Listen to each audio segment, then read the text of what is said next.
کیا تصوف اور شریعت الگ الگ چیز ہے؟ کہ علم فقہ الگ ہے، علم تصوف الگ ہے؟ یہ تو دو علوم ہیں، لیکن تصوف اور شریعت یا شریعت اور طریقت یہ الگ الگ راہیں ہیں یا کیا اس کی حقیقت ہے؟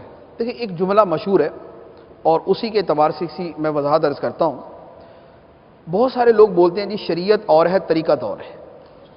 یہ عام جملہ جو ہے نا وہ بہت سارے لوگوں میں مشہور ہوتا ہے کہ شریعت اور ہے، طریقت اور ہے۔ اور دوسرے الفاظ میں بعض لوگ یوں بولتے ہیں جی مولویوں کی شریعت اور ہے، فقیروں کی شریعت اور ہے۔ یہ لفظ بھی استعمال کیا جاتا ہے۔ شریعت اور طریقت یہ دونوں ایک دوسرے سے ہرگز جدا نہیں۔ فرق یہ ہے کہ شریعت جو ہے یہ ایک وسیع معنی رکھتا ہے۔ شریعت کا لفظ جو ہے اس کا معنی بڑا وسیع ہے۔ اس کے معنی میں اس کو یوں کہہ لیں، ایک آدمی آیا، وضو کیا، نماز پڑھی، اللہ اکبر، نماز شروع کی، نماز کے اندر ہی اپنے کاروبار کا سوچنا شروع کر دیا، اپنی نوکری کا سوچنا شروع کر دیا، گھر کے سارے معاملات نماز کے اندر سوچتا رہا، اس سے ملنا ہے، اس کے پاس جانا ہے، اس سے ملا تھا، کاروبار میں اتنا لاس ہو گیا، اتنا فائدہ ہو گیا، یہ سارا اس نے نماز میں حساب کتاب لگا لیا۔ یہ جتنا کچھ بھی کیا، ہم اس پر یہ نہیں کہیں گے کہ اس کی نماز ہوئی نہیں، ہم یہ نہیں کہیں گے اس کی نماز ہوئی نہیں، کیونکہ اس نے تکبیر کہی ہے، قیام کیا ہے، تلاوت کی ہے، رکوع کیا ہے، سجدہ کیا، اتحیات پڑھی ہے، سلام بھیجا ہے، تو جو فرائض تھے وہ پورے ہو گئے، اس کے نماز ہوگی اس کی۔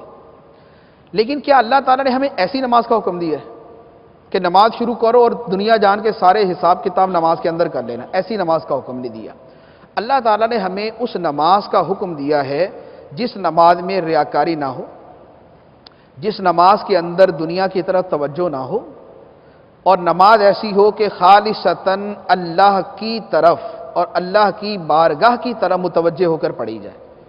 نماز کے اندر بندے کی کوئی توجہ نہ فیملی کی طرف، نہ کاروبار کی طرف، نہ نوکری، نہ مال، نہ پیسے کی طرف۔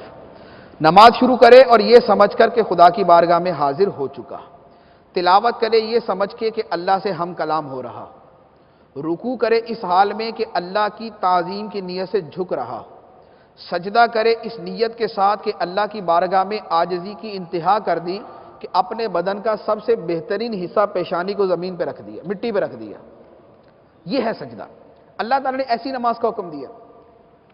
اب ایسی نماز پڑھنے کا شریعت بھی فرماتی کہ ایسی نماز پڑھو، لیکن بطور خاص جو اس طرح کی جو باریکیاں بیان کرنا ہے، اس طرح کی باریکیاں بیان کرنے کو طریقت کہہ دیا جاتا ہے۔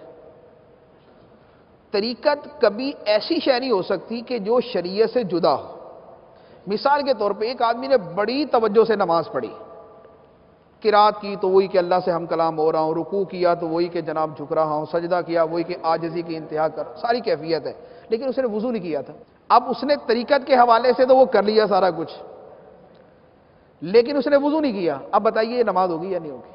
یہ نہیں ہوگی، باطل ہے، مردود ہے، یہ نماز ہی نہیں ہے۔ وضو کے بغیر نماز نہیں ہو سکتی۔ نماز کا حکم دیا تھا شریعت، اور طریقت نے یہ کہا تھا کہ شریعت کے سارے تقاضے پورے کرنے کے بعد پھر شروع کر دینا آگے یہ کام۔ تو گویا طریقت بغیر شریعت کے نہیں ہو سکتی۔ طریقت شریعت کا ایک بہترین حصہ ہے، لیکن شریعت سے جداگانہ یہ کوئی چیز نہیں ہے۔ ایک آدمی فجر کے 2 فرض پڑھنے کی بجائے 15 فرض پڑھ لے، 20 فرض پڑھے، تو نماز ہی زیادہ پڑھی نا اس نے، لیکن یہ نماز اللہ کی بارگاہ میں مردود ہے۔ کیوں؟ اس لیے کہ شریعت نے فرمایا تھا 2 پڑھنی ہے، اس نے 4 پڑھی۔ تو اب اس کا یہ 4 پڑھنا نہ طریقت ہے نہ شریعت ہے، کیونکہ جو شریعت کے خلاف ہے وہ طریقت میں آ ہی نہیں سکتا۔ اب اس کو دوسرے الفاظ میں یوں سمجھے، ہمارے گھر کے اندر مختلف چیزیں ہوتی ہیں، مختلف یعنی کمرے ہوتے ہیں۔ اس میں ہمارا لان بھی ہے، ڈرائنگ روم بھی ہے، بیڈ روم بھی ہے، ڈائننگ روم بھی ہے، پرے روم بھی ہے، نماز کی جگہ بھی ہے، واش روم بھی ہے۔ یہ سارے کا سارا گھر تو ہے، یہ سارے کا سارا گھر ہے، لیکن گھر کا جو سب سے بہترین حصہ ہوتا ہے نا وہ بیڈ روم ہوتا ہے۔ آدمی اس کی ذرا سجاوٹ زیادہ کرتا ہے، اس کو ذرا تھوڑا سا بیوٹیفائی کرتا ہے۔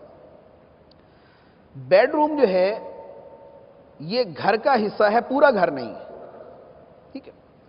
اور پورے گھر کے اندر واش روم بھی ہے، لیکن واش روم کو بیڈ روم نہیں کہہ سکتے۔ اسی طریقے سے شریعت جو ہے نا یہ پورا گھر ہے، اس کے اندر کیا ہے؟ اس میں عبادات بھی ہیں، اس کے اندر معاملات بھی ہیں، اس کے اندر سزائیں بھی ہیں کہ بھئی چوری کرے تو یہ سزا ہے، بدکاری کرے تو یہ سزا ہے، فلاں گناہ کرے تو یہ سزا ہے، اس میں سزائیں بھی ہیں۔ لیکن یہ جو سزائیں ہیں یہ طریقت نہیں ہے، یعنی طریقت کے بحث میں یہ نہیں آئے گا کہ چور کے ہاتھ کاٹو، یہ شریعت کی مباحث میں آئے گا۔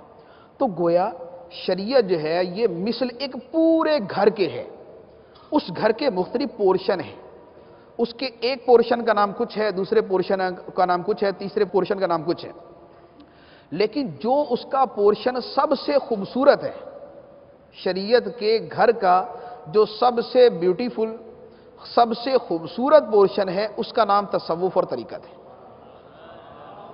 تو اب کوئی شخص یہ کہے کہ بھی میں اس کے بیڈ روم میں تو جاؤں گا لیکن اس کے گھر میں نہیں جاؤں گا، ہو سکتا ہے؟ نہیں ہو سکتا۔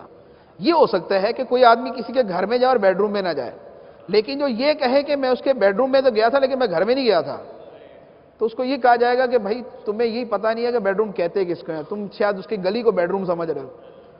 تو یہی حال شریعت اور طریقت کا ہے کہ طریقت جو ہے شریعت کا ایک خوبصورت ترین حصہ ہے، لیکن یہ اس شریعت سے خارج نہیں ہے۔ جو طریقت کو شریعت سے خارج کرے وہ ایسا ہی ہے کہ جیسے ڈرائنگ روم کو اور بیڈ روم کو وہ گھر سے ہی خارج کر دے، ٹھیک ہے نا؟ بس یہ فرق ہے۔